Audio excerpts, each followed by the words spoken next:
அன்பு நேயர்களுக்கு இனிய வணக்கம். கடகம் ராசிக்கார நேயர்களுக்கு நம்ம இன்னைக்கு வீடியோ பதிவுக்கு முழுமையா போறதுக்கு முன்னாடி முருகரை மனதார வணங்கிட்டு வீடியோ பதிவுக்குள்ள போகலாங்க. ஓம் முருகா போற்றி, ஓம் முருகா போற்றி, ஓம் முருகா போற்றி. என்னை காக்கும் முருகனே போற்றி. நல்லதே நடக்கும், நல்லது மட்டும்தான் நடக்கும். நம்முடைய கடகம் ராசிக்காரங்களை பொறுத்த வரைக்கும் உண்மைக்கு புறம்பா எந்த காலத்திலையும் எந்த ஒரு செயலையும் இவங்க செய்ய மாட்டாங்க. மற்றவர்களின் உணர்வுகளுக்கு மதிப்பையும் மரியாதையும் தரக்கூடியவங்களா இவங்க இருக்காங்க. இவங்களை பொறுத்த வரைக்கும் தன்னுடைய வாழ்க்கையில 1000 பிரச்சனை நடந்தாலும் அதை பத்தி துளி கூட கவலைப்பட மாட்டாங்க. ஆனா நெருங்கிய உறவின் வாழ்க்கையில ஒரு பிரச்சனை நடக்குதுன்னு வச்சுக்கங்க, ஓடி போய் உதவி செய்யக்கூடியவங்களா இவங்க இருப்பாங்க. இவங்களை பொறுத்த வரைக்கும் சமுதாயத்துல ஒரு பெரிய மாற்றத்தை கொண்டு வரணும் அப்படிங்கிறதுக்காக இரவு பகல் உறங்காம உழைச்சுக்கிட்டே இருக்காங்க. இவ்வளவு அருமையான நற்குணங்களை கொண்ட கடகம் ராசிக்கார அன்பர்களே, எல்லாரும் சந்தோஷமா இருக்கீங்களா? ஏங்கம்மா நீங்க வேற எங்களை பார்த்து இப்படி ஒரு கேள்வி கேட்டுட்டீங்களே, இருக்கீங்களான்னு கேட்டீங்களா கூட பரவாயில்ல. ஏன்னா எங்க வாழ்க்கையில அத்தனை பிரச்சனை இருக்கு, அந்த பிரச்சனைகளை தாங்கிக்கிட்டு வாழ்றதே பெரிய விஷயமா இருக்கு அப்படின்னு உங்க மனசுல நினைக்கிறது புரியுதுங்க. கடகம் ராசிக்காரர்களே, உங்க வாழ்க்கையில இருக்கக்கூடிய இந்த துன்பமான நிலையெல்லாம் இனி வரக்கூடிய காலங்கள் காணல் நீரா மறைய போகுது. உங்களுடைய ஆசைகளும் கனவுகளும் நிறைவேற போகுது. திருமணம் ஆகாதவர்களுக்கு திருமண தடை நீங்கி திருமணம் நடக்க போகுதுங்க. குழந்தை பாக்கியம் இல்லாதவர்களுக்கு குழந்தை பாக்கியம் கிடைக்க போகுதுங்க. பூர்வீக சொத்து ரீதியாக இருந்த அனைத்து பிரச்சனைகளுக்கும் தீர்வு கிடைக்க போகுதுங்க. உங்களுக்கு வரவேண்டிய பூர்வீக சொத்து உங்க கையில சேரப்போகுதுங்க. குடும்பத்துல கணவன் மனைவிக்கு இடையே இருந்த கருத்து வேறுபாடுகள் மறைய போகுதுங்க. கணவன் மனைவி இருவருமே ஒற்றுமையான வாழ்க்கையை வாழ போறீங்க. உங்களை வேண்டான்னு உதறி தள்ளிட்டு போன உற்றார் உறவினர்கள் உங்களை தேடி வரப்போறாங்க. தாய் மாமன் வழி உறவுகளின் மூலம் உங்க குடும்பத்துல சுபகாரியங்கள் நடக்க போகுதுங்க. உங்க வாழ்க்கையில இது நாள் வரைக்கும் இருந்த அனைத்து பிரச்சனைகளுக்கும் தீர்வு கிடைக்க போகுதுங்க. படிச்சு முடிச்சுட்டு வேலை தேடிட்டு இருக்க இளைஞர்களுக்கு படிப்புக்கும் தகுதிக்கும் ஏத்த மாதிரி நல்ல வேலை கிடைக்க போகும். ஜோதிட சாஸ்திரத்துல 4வதா இருக்கக்கூடிய ராசி தாங்க நம்மளோட கடகம் ராசி. கடகம் ராசியில இருக்கக்கூடிய நட்சத்திரம் யாராருன்னு பாத்தீங்கன்னா புனர்பூசம் 4ஆம் பாதங்க, பூசங்க, ஆயுள்யங்க. இவங்க எல்லாரும் நம்மளோட கடகம் ராசியில இருக்கக்கூடிய நட்சத்திரங்க. கடகம் ராசியுடைய அதிபதி யாருன்னு பாத்தீங்கன்னா சந்திர பகவானுங்க. கடகம் ராசிக்காரங்களுக்கு நட்பு ராசியா இருக்கக்கூடியவங்க யாருன்னு பாத்தீங்கன்னா ரிஷபம், கன்னி, விருச்சிகம், மகரம், மீனம். இவங்க எல்லாருமே நம்மளோட கடகம் ராசிக்காரங்களுக்கு நட்பு ராசியா இருக்காங்க. கடகம் ராசியில பிறந்தவங்க வாழ்க்கையில உயர்ந்த லட்சியங்களை கொண்டவங்களா இருக்காங்க. சுறுசுறுப்பா செயல்படக்கூடியவங்களா இருக்காங்க. எந்த விஷயமா இருந்தாலும் சரி பயப்படவே மாட்டாங்க. தைரியமா அந்த காரியத்துல முயற்சி பண்ணி வெற்றி அடையக்கூடியவங்களா நம்மளுடைய கடகம் ராசிக்காரங்க இருக்காங்க. கடவுளை தவிர வேற யாருக்குமே பயப்பட மாட்டாங்க. யார் என்ன சொன்னாலும் தெளிவா பேசுவாங்க. நம்மளுடைய கடகம் ராசிக்காரர்களுக்கு இந்த கார்த்திகை மாதம் மிகவும் சிறப்பு வாய்ந்த மாதமாக இருக்க போகுது. கார்த்திகை மாதம் சூரிய பகவான் காலச்சக்கரத்தின் 8ஆம் இடத்திலிருந்து அருள்பாலிக்கும் மாதமாக இருக்கிறதுனால சிறப்பு வாய்ந்த மாதமாக இருக்கு. திருவண்ணாமலை தீபம் மற்றும் பரணி தீபம் இந்த மாதத்தில் கொண்டாடப்படுது. பரணி தீபம் முன்னோர்களின் ஆசீர்வாதத்தையும் குடும்பத்தின் மகிழ்ச்சியையும் லட்சுமி கடாட்சத்தையும் தரும். திருவண்ணாமலை தீபத்தை தரிசிப்பது புண்ணியத்தையும் சாப நிவர்த்தியையும் திருமணம் மற்றும் குழந்தை பாக்கியம் தொடர்பான வேண்டுதல்களை நிறைவேற்றவும் உதவும். கடகம் ராசியினர் கருணை உள்ளம் கொண்டவங்க. இவங்க பார்க்கறதுக்கு கல் நெஞ்சம் கொண்டவர்கள் போல் தோன்றினாலும் உண்மையில மென்மையானவங்க. கோபமா பேசினாலும் உதவி என்று யாராவது வந்தா அவர்களின் தப்ப மறந்துட்டு உடனே உதவி செய்வாங்க. அவங்க தியான மனப்பான்மை உடையவங்களா இருக்காங்க. குடும்பத்தின் மீது அதிக பாசம் வச்சவங்களா இவங்க இருக்காங்க. ஒவ்வொரு செவ்வாய்க்கிழமையும் அதிகாலை நேரத்தில் குளித்து முடித்துவிட்டு வீட்டில் இருக்கும் தெய்வங்களுக்கு பூஜைகள் செய்து முருகப்பெருமானுடைய படத்துக்கு முன்னாடி தீபம் ஏற்றி மனதை அமைதியாக வைத்துக்கொண்டு ஓம் நமோ குமராய நமக என்ற மந்திரத்தை 108 முறை விபூதியில் தரையில் எழுதி ஆள்காட்டி விரலால் அந்த நாமத்தின் மேல் சொல்ல வேண்டும். பின்பு அந்த திருநீரை ஒரு டப்பாவில் போட்டு வைத்து தினமும் நெற்றியில் வைத்து கொள்ள வேண்டும். இதனால் நோய்கள் விலகி உங்கள் வாழ்க்கையில் வெற்றிகள் பல மடங்கு கிடைக்குங்க. கார்த்திகை மாதத்தில் கடகம் ராசிக்கு கதவை தட்டும் வேச யோகம் இருக்கு. சூரிய பகவான் புதன் பகவானுடன் சேர்ந்து இருக்கிறதுனால பூதாதிய ராஜயோகம் உருவாகி இருக்கு. குரு பகவானால் சமசப்த யோகம் உருவாகி இருக்கு. சூரியனுக்கு 2ஆம் வீட்டில் சுக்கிரன் சஞ்சரிப்பதால் வேச யோகம் உண்டாகுது. இதனால கடகம் ராசியினர் செல்வம், மனநிறைவு, அதிர்ஷ்டத்தை அனுபவிக்கப் போகிறார்கள். கிரகங்களின் சஞ்சாரத்தை வைத்து பார்க்கும்போது ராசிக்கு 2ஆம் இடத்தில் கேது பகவான், 8ஆம் இடத்தில் ராகு பகவான், 4ஆம் இடத்தில் சுக்கிர பகவான், ராசியில் குரு பகவான், 5ஆம் இடத்தில் செவ்வாய், சூரியன், புதன் ஆகிய கிரகங்கள் இருக்கு. சூரியனும் செவ்வாயும் சேர்ந்திருப்பது ஒரு விதமான யோகத்தை உங்களுக்கு தருங்க. நவ கிரகங்களின் தலைவன் சூரிய பகவான் விருச்சிகம் ராசியில் நவம்பர் மாத இடையில் மாறுகிறார். தொழில், ஆரோக்கியம், உறவு, ஆற்றல் மற்றும் அதிர்ஷ்டம் ஆகியவை உங்களுக்கு கை கொடுக்கும். இந்த மாதம் முழுக்க ஓய்வில்லாமல் உழைப்பீங்க. வேலையில் நல்ல முன்னேற்றம் இருக்கும். வருமானம் அதிகரிக்கும். வீட்டில் இருக்கக்கூடிய பெண்களுக்கு இறை வழிபாடு மன நிம்மதியை கொடுக்கும். தடைபட்டு வந்த சுபகாரியங்கள் மீண்டும் நடக்கும். மாணவர்களுக்கு படிப்பில் கவனம் தேவை. வேலை தேடுறவங்களுக்கு நல்ல வேலை கிடைக்கும். வியாபாரத்தில் அதிக லாபம் கிடைக்கும். நிதிநிலை முன்னேற்றம் அடையும். குடும்ப செலவுகள் கட்டுக்குள் வரும். ஆன்மீகத்தில் ஆர்வம் ஏற்படும்.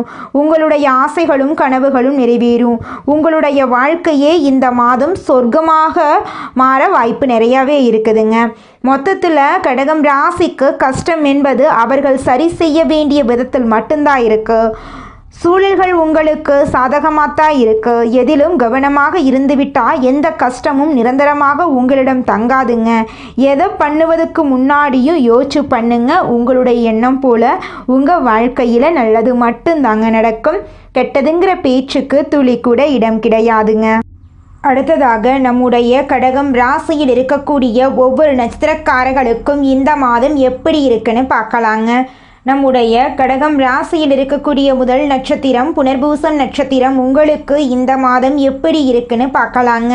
புனர்பூச நட்சத்திரத்தில் பிறந்தவர்களுக்கு இந்த கார்த்திகை மாதம் நினைத்ததை நிறைவேற்றி கொடுக்கும் மாதமாக இருக்குதுங்க. குரு பகவான் வக்ரம் அடைந்திருப்பதால் யோக பலன்களில் மாற்றம் இருக்கும். சனி பகவான் ஆட்சி பெற்று இருக்கிறதுனால ஒவ்வொரு செயல்பாடுகளிலும் கவனம் இருக்க வேண்டும். கேது பகவான் நெருக்கடிகளை சரி செய்கிறார். ராகு பகவான் உழைப்புக்கு ஏற்ற வருமானத்தை வழங்குகிறார். இஷ்ட தெய்வ கோயிலுக்கு சென்று வருவதன் வழியாக சங்கடங்கள் விலகும். உடல் ஆரோக்கியத்தில் அக்கறை காட்டுங்கள். உங்கள் வாழ்க்கையில் இதுநாள் வரைக்கும் இருந்த அனைத்து பிரச்சனைகளுக்கும் தீர்வு கிடைக்கப் போகுது. இனி வரக்கூடிய காலங்களில் உங்கள் வாழ்க்கையில் பிரச்சனை அப்படிங்கிற பேச்சுக்கு துளி கூட இடம் கிடையாதுங்க. அடுத்ததாக நம்முடைய கடகம் ராசியில் இருக்கக்கூடிய நட்சத்திரம் பூசம் நட்சத்திரம். உங்களுக்கு இந்த மாதம் எப்படி இருக்குன்னு பார்க்கலாங்க. பூச நட்சத்திரத்தில் பிறந்தவர்களுக்கு சனி பகவான் ஆட்சி பலத்தோடு சஞ்சரிப்பதால் எல்லா விஷயத்திலும் கவனமாக இருக்க வேண்டுங்க. உடல்நிலையில் கவனம் தேவை. நிதி ரீதியாக எந்த பாதிப்பும் இல்லை. வீண் பிரச்சனைகள் வர வாய்ப்பிருக்கு. வண்டி வாகனத்தில் பயணம் செய்யும் போது நிதானத்தை கடைபிடிக்க வேண்டும். மேல் அதிகாரிகளை அனுசரித்து நடந்து கொள்ளுங்கள். குழந்தைகளிடம் அக்கறை காட்டுங்கள். புதிய முதலீடுகள் செய்யும் போது யோசித்து செய்யுங்கள். ராசிக்குள் செவ்வாய் இருக்கிறதுனால செயல்பாடுகளில் இருந்த தடுமாற்றம் நீங்கும். பிறரை விமர்சனம் செய்வதை தவிர்க்கவும். பைரவரை வழிபாடு செய்வதன் மூலம் உங்கள் வாழ்க்கையில் இருக்கக்கூடிய சங்கடங்கள் விலகப் போகுது. உங்களுடைய ஆசைகளும் கனவுகளும் நிறைவேறப் போகுதுங்க. அடுத்ததாக நம்முடைய கடகம் ராசியில் இருக்கக்கூடிய நட்சத்திரம் ஆயில்யம் நட்சத்திரம். உங்களுக்கு இந்த மாதம் எப்படி இருக்குன்னு பார்க்கலாங்க. ஆயில்ய நட்சத்திரத்தில் பிறந்தவர்களுக்கு கார்த்திகை மாதம் கஷ்டங்களை போக்கக்கூடிய மாதமாக இருக்கும். செயல்பாடுகளில் கவனம் தேவை. வியாபாரிகள் புதிய முதலீடுகள் செய்யும் போது யோசித்து முடிவெடுக்க வேண்டும். அரசியல்வாதிகள் வார்த்தைகளில் கவனமாக இருக்க வேண்டும். பூர்வீக சொத்து விஷயங்களில் பிரச்சனை வர வாய்ப்பு இருக்கிறதுனால சட்ட ரீதியாக எதிர்கொள்வது நல்லது. குடும்பத்தில் இருப்பவர்களுடைய ஆலோசனைக்கு மதிப்பளிக்கவும். உடல்நிலையில் கவனமாக இருங்கள். கேது பகவான் தன்னம்பிக்கையை ஏற்படுத்துகிறார். புது சொத்து வாங்குவீர்கள். நரசிம்மரை வழிபாடு செய்ய வாழ்க்கையில் வளம் உண்டாகும். உங்களுடைய ஆசைகளும் கனவுகளும் நிறைவேறக்கூடிய மாதமாக உங்களுக்கு இந்த மாதம் அமைஞ்சிருக்குதுங்க. இதுநாள் வரைக்கும் உங்களை வேண்டான்னு உதறி தள்ளிட்டு போன உற்றார் உறவினர்கள் இனி வரக்கூடிய காலங்களில் உங்களை தேடி வரப்போகிறாங்க. உங்களுடைய கனவுகள் எல்லாமே நிறைவேற போகுதுங்க. இந்த உலகத்தில் யாருங்க கோடீஸ்வரன்? கோடி கோடியா பணம் வச்சிருக்கிறவங்களா, பிடிச்ச உணவுகளை சாப்பிட்றவங்களா, பிடிச்ச உறவுகள் கிட்ட பேசுறவங்களா? இதுல யாருமே கோடீஸ்வரன் கிடையாதுங்க. யார் ஒருத்தவங்க நோய் நொடி இல்லாம மனக்கவலை இல்லாம நிம்மதியா தூங்குறாங்களோ அவங்க தாங்க இந்த உலகத்திலேயே சிறந்த கோடீஸ்வரன். அப்பேற்பட்ட கோடீஸ்வரன் ஆகக்கூடிய யோகம் உங்களுக்கு இந்த மாதம் அமைஞ்சிருக்குதுங்க. உங்க வாழ்க்கையில இனி வரக்கூடிய காலங்கள்ல கவலை கண்ணீர் அப்படிங்கிற பேச்சுக்கெல்லாம் துளி கூட இடம் கிடையாதுங்க.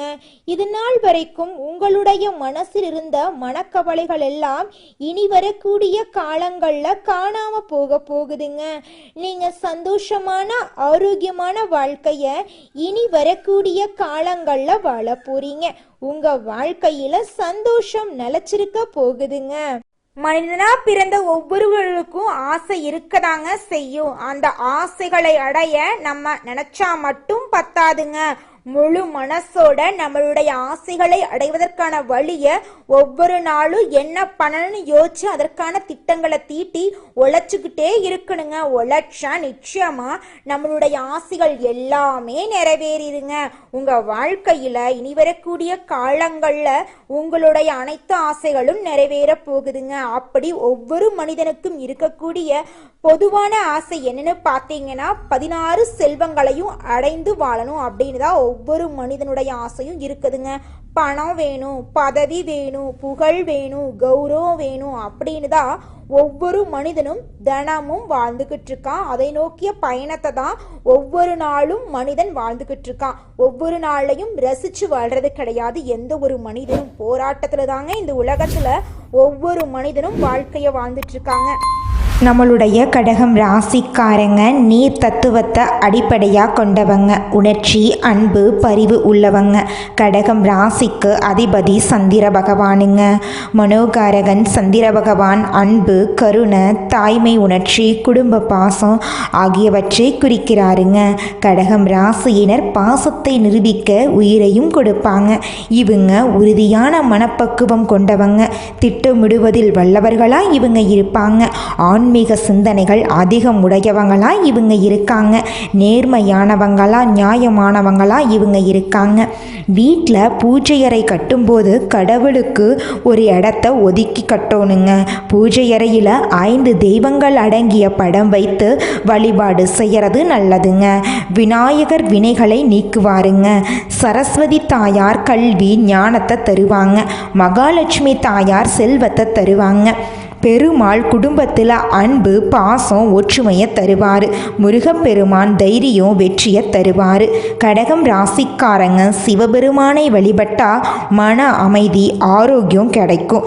அம்பாளை வழிபட்டா தைரியம், தொழில் வளர்ச்சி கிடைக்கும். பார்வதி தாயாரை வழிபட்டா திருமண தடைகள் நீங்கும், குழந்தை பாக்கியம் உண்டாகும்.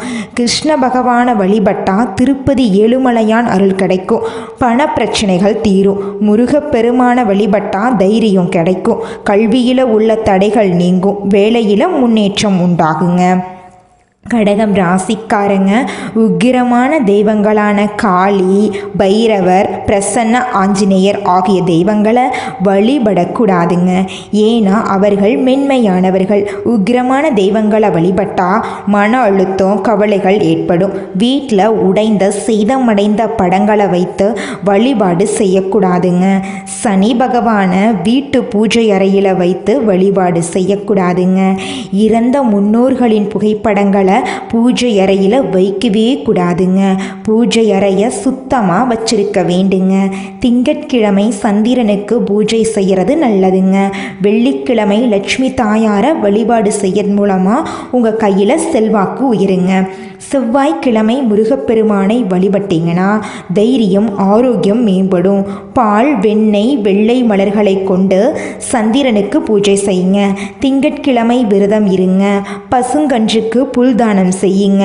நதி குளத்தில் சந்திரனை பார்த்து தண்ணீர் அர்ப்பணம் செய்யுங்க.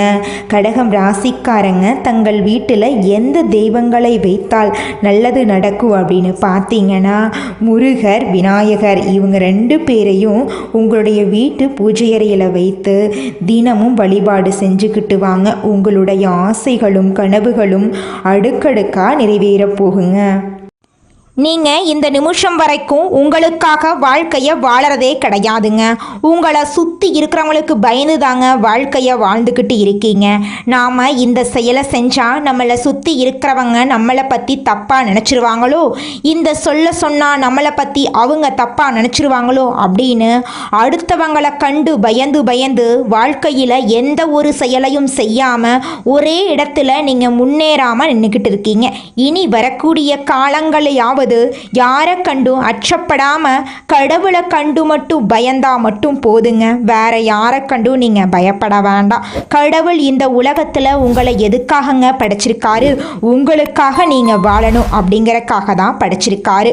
உறவுகளுக்காகவும் நண்பர்களுக்காகவும் உங்களுடைய வாழ்க்கைய நீங்க தியாகம் பண்றது நியாயம் கிடையாதுங்க.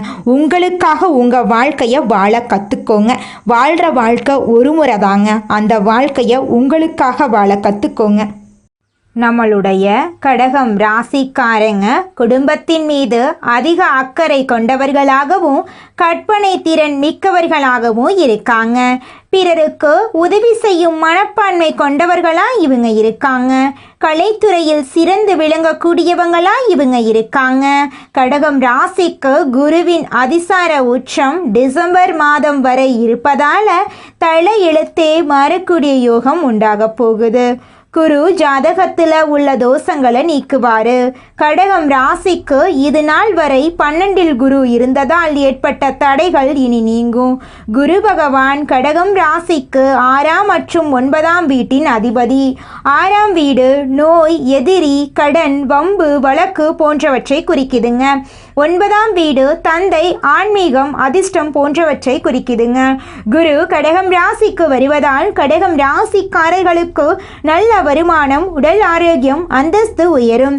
டிசம்பர் 6க்குள் எதை எடுத்தாலும் வெற்றிதாங்க. இதற்கு முன் கடன், பகை, வம்பு, வழக்கு, வேலை இல்லாமை போன்ற பிரச்சனைகள் இருந்தவர்களுக்கு இனி நல்ல மாற்றங்கள் ஏற்படும். திருமண தடைகள் நீங்கும். சனி பகவான் ராகுவின் நட்சத்திரத்தில் இருந்ததால் கடகம் ராசிக்காரர்களுக்கு வேலை, திருமணம், படிப்பு போன்ற விஷயங்களில் தடைகள் ஏற்பட்டன. சொத்து சம்பந்தப்பட்ட வழக்குகளும் இருந்தன. ஆனா குருவின் பார்வையால் இந்த தடைகள் நீங்க போகுது. எதிர்பாராத வெற்றிகள் கிடைக்க போகுது. பெருங்கொண்ட பணம் வீட்டுக்கு வரப்போகுது. உடல் ஆரோக்கியம் மேம்பட போகுது. மருத்துவ செலவுகள் குறைய போகுது. வேலை தேடுபவர்களுக்கு வேலை கிடைக்கும். வெளிநாட்டு வேலை வாய்ப்புகள், பதவி உயர்வு கிடைக்கும். அரசாங்க வேலைக்கு முயற்சி செய்பவர்களுக்கு வெற்றி கிடைக்கும். குழந்தைகள் கல்வியில சிறந்து விளங்குவாங்க. கடன், பகை, வம்பு, வழக்கு போன்ற பிரச்சனைகள் நீங்கும். திருமணம் நடக்காதவர்களுக்கு திருமணம் நடக்கும். ஏற்றுமதி, இறக்குமதி, ஆசிரியர், உணவு சார்ந்த தொழில் செய்பவர்கள் நல்ல முன்னேற்றம் இருக்கும். கமிஷன் வியாபாரம் செய்பவர்களுக்கு லாபம் கிடைக்கும். அரசியல்வாதிகளுக்கு நல்ல மாற்றம் வருங்க. உங்க வாழ்க்கையில இந்த மாதம் நல்லதெல்லாம் அடுக்கடுக்கா நடக்க போகுதுங்க. குலதெய்வம் எங்கேயோ இருக்குது, என்னமோ இருக்குது அப்படிலாம் நீங்கள் நினைக்க வேண்டாங்க. நீங்கள் எங்கிருந்தாலும் ஒரு தீபம் ஏற்றி வச்சு அந்த தீப ஒளியில் தெய்வங்கள் இருக்கிறாங்க அப்படின்னு நினச்சி வழிபாடு செய்யுங்க. குலதெய்வமே தெரியாவிட்டாலும் வீட்டில் தீபம் ஏற்றி வச்சு ஏதாவது ஒரு நல்ல நாளில் குலதெய்வத்தை நினச்சி வழிபாடு செய்யுங்க. குலதெய்வ வழிபாடு குலம் காக்குங்க, குலம் தலைக்கும். முதல்ல குலதெய்வம், அப்புறம் இஷ்டப்பட்ட தெய்வம், அப்புறம் உங்களுக்கு விருப்பப்பட்ட தெய்வங்க. எந்த கோயிலுக்கு போனாலும் என்ன பண்ணாலும் ஏற்றமில்லை அப்படின்னு நீங்கள் சொல்லுவீங்க. தினமும் எந்திரிச்ச உடனே சூரிய பகவானை நமஸ்காரம் பண்ணுங்க. அவங்களுடைய அனுகிரகம் இருந்தா போதும். மற்ற கிரகங்கள் எல்லாம் சாதகமா இல்லைனா கூட பரவாயில்ல. அந்த சூரியனுடைய பிரகாசம் உங்க வாழ்க்கையவே பிரகாசமா மாத்திருங்க. அந்த வெளிச்சம் உங்களை வந்து சேருங்க. உங்க வாழ்க்கையில் இருக்கக்கூடிய கண்ணீரெல்லாம் கரைஞ்சு போயிருங்க. கடகம் ராசிக்காரர்களே, உங்களை சுத்தி ஒரு பாதுகாப்பு வளையத்தை நீங்க உருவாக்கிக்கணும். அடுத்த கட்டத்துக்கு நீங்க போயே ஆகணுங்க. நெகட்டிவான எண்ணங்களை உங்களுக்குள்ள கொண்டு வராதீங்க. நல்லதை நினைங்க. நல்லது மட்டும்தாங்க உங்க வாழ்க்கையில நடக்கும். நல்லதே நடக்கும்.